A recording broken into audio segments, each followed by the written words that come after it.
চলে যাব পূর্ব মেদিনীপুরে নন্দীগ্রাম। বিজেপি নেতার গ্রেফতারের প্রতিবাদ। নন্দীগ্রামের সোনাচূড়া, হ্যাঁ, ছোট জায়গায় বন্ধ হলেও সেই বন্ধকে ঘিরে ব্যাপক উত্তেজনা ছড়িয়েছে। গাছের গুড়ি ফেলে অবরোধ। নন্দীগ্রাম মানেই আমরা সেই ছবি সামনে চলে আসে, স্মৃতি যে নন্দীগ্রাম আন্দোলন যখন হয়েছিল, গাছের গুড়ি ফেলে রাস্তা কেটে সেই আন্দোলন হয়েছিল। আবারও এখানে টায়ার জ্বালিয়ে এবং গাছের গুড়ি ফেলে বিজেপি নেতার গ্রেফতারের প্রতিবাদে আজকে উত্তেজনা ছড়ালো।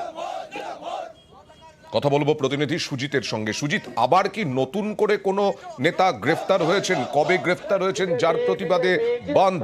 নাকি এর আগে আমার মনে আছে কয়েকদিন আগে এক বিজেপি নেতা গ্রেফতার হয়েছিলেন এবং তারপরে শুভেন্দু অধিকারী থানায় গিয়েছিলেন, সেই ঘটনারই পরিপ্রেক্ষিতে নাকি এটা নতুন?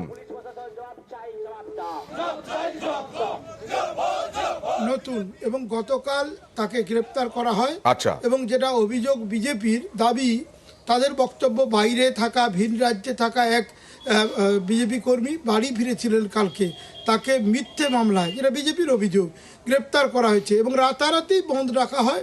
সোনাচূড়া 10 নম্বর যে অঞ্চল, সেইটা এলাকা কিন্তু এই এলাকা বিজেপির একেবারে বলা যায় একদম গাঁট, এবং সেখানে কিন্তু রীতিমতো ঘাঁটি রয়েছে। তাই নিজেদের এলাকা শক্তি দেখাতেই আজ একেবারে পুলিশের বিরুদ্ধে বলা যায় যে বন্ধ ডাকলো। বন্ধ ডেকে বসে থাকে এই বিজেপির কর্মী সমর্থকরা। তোমার কথায় খুব বড় এলাকা নিয়ে নয়, একটা অঞ্চল, কিন্তু সোনাচূড়া 10 নম্বর অঞ্চল, তার যে বলা যায় যে রাস্তা একেবারে অচল করে দেওয়া হয়। ভোর থেকে গাছের গুড়ি ফেলে, পরে আবার আগুন জ্বালিয়ে। আমি আসবো সুজিত, বিজেপি নেতারা কি বলছেন এই অবরোধ নিয়ে, এই প্রতিবাদ নিয়ে, এই বন্ধ নিয়ে দেখাবো। ভারতীয় জনতা পার্টির বুথ সভাপতি সিদ্ধেশ্বর পালকে পুলিশই অভিযোগ দিয়ে তৃণমূলের হারমাত বাহিনী পুলিশকে দিয়ে রাতের অন্ধকারে তুলে নিয়ে গেছে। তারই প্রতিবাদে আজকের আমাদের এই 10 নম্বর সোনাচূড়া বাজারে পথ অবরোধ কর্মসূচি পালন করছি। যত সময় না সিদ্ধেশ্বর পালকে ছাড়া হচ্ছে, আমরা এই পথ অবরোধ কর্মসূচি পালন করে যাচ্ছি, যাব।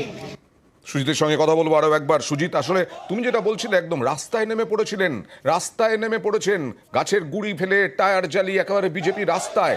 তৃণমূল কোথায়? তৃণমূল কি পাল্টা কোনো বাধা সৃষ্টি করেছে বা পাল্টা কোনো প্রতিবাদ কর্মসূচি?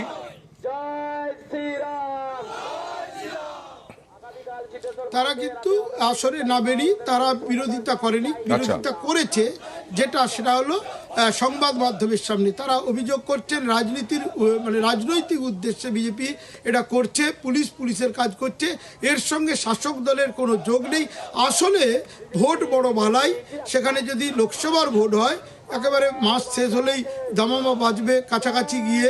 কারণ 24-24-এর মহারণ, যেখানে যে লড়াইকে ঘিরে ইতিমধ্যেই নেমে পড়েছে সব দল, সেখানে নন্দীগ্রাম, সেই যে নন্দীগ্রাম মানে বিজেপি নিজের যে বিরোধী দলনেতার নিজের বিধানসভা কেন্দ্র, নিজের জেলা পূর্ব মেদিনীপুর, সেখানে কিন্তু তুমি যে ঘটনা বললে, থানায় ঢুকে গেছিলেন মারিস দায়, কিংবা জায়গা সুযোগ যখনই পাচ্ছেন তিনি এইসব কর্মসূচির মাধ্যমে শুভেন্দু অধিকারী বিশেষ করে পূর্ব মেদিনীপুর এই জায়গাটাতে মাটি কামড়ে থাকবেন, যা হবে তাতেই রাজনৈতিক কর্মসূচি হবে, এটা খুব পরিষ্কার হয়ে গেছে।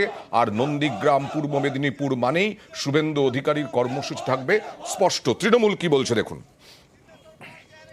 2021 সালের বিধানসভার তুলনায় 2023 সালের পঞ্চায়েত নির্বাচনের ফলাফল বলছে সোনাচূড়া অঞ্চলে বিজেপির পায়ের তলার মাটি সরে গেছে।